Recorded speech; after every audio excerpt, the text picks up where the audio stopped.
ಅರಸೀಕೆರೆಯ ಮಹಾಜನತೆಗೆ ಒಂದು ಅದ್ಭುತ ಮತ್ತು ಆಶ್ಚರ್ಯವಾದಂತಹ ಒಂದು ವಿಚಾರ.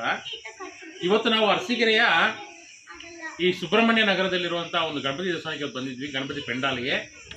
ಈ ಒಂದು ಗಣಪತಿ ನೋಡಿ ನಮಗೆ ನಿಜಕ್ಕೂ ಒಂದು ಆಶ್ಚರ್ಯ ಆಯಿತು. ಅರಸೀಕೆರೆಯಲ್ಲಿ ಈ ತರ ಒಂದು ಗಣಪತಿನ ಪ್ರತಿಷ್ಠಾಪನೆ ಮಾಡಿದಾರ ಅಂತ.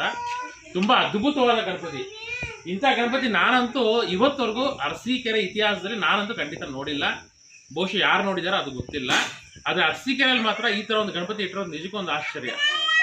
ಆದ್ರೆ ಈ ಒಂದು ಗಣಪತಿ ಇಟ್ಟಂತ ಈ ನಮ್ಮೆಲ್ಲ ಸ್ನೇಹಿತರು ಇವತ್ತವರೆಗೂ ಇದ್ರ ಬಗ್ಗೆ ಯಾರಿಗೂ ಪ್ರಚಾರನೂ ಮಾಡಿಲ್ಲ. ಆದ್ರೆ ಖಂಡಿತ ಪ್ರತಿಯೊಬ್ಬ ಜನತೆನೂ ಈ ಒಂದು ಸ್ಥಳಕ್ಕೆ ಬರಬೇಕು. ಈ ಒಂದು ಇಂಥ ಒಂದು ಅದ್ಭುತ ಗಣೇಶನ ಖಂಡಿತ ನೋಡ್ಬೇಕು.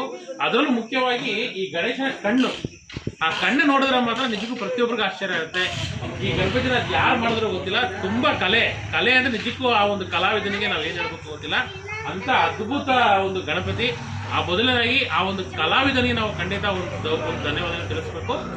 ಅದರಲ್ಲೂ ಮುಖ್ಯವಾಗಿ ನಮ್ಮ ಅರಸೀಕೆರೆ ಜನತೆ ಇಂಥ ಒಂದು ಗಣಪತಿ ನೋಡೋದಕ್ಕೆ ತುಂಬಾ ಮುಖ್ಯ ಕಾರಣಕರ್ತರಾದ ಈ ನಮ್ಮ ಎಲ್ಲಾ ಸ್ನೇಹಿತರಿಗೂ ಖಂಡಿತ ಒಂದು ಧನ್ಯವಾದಗಳನ್ನು ತಿಳಿಸಲೇಬೇಕು. ಈ ಸಮಯದಲ್ಲಿ ಖಂಡಿತ ಅರಸೀಕೆರೆ ಎಲ್ಲಾ ಜನತೆ ಬಂದು ಈ ಒಂದು ಗಣೇಶನ ಖಂಡಿತ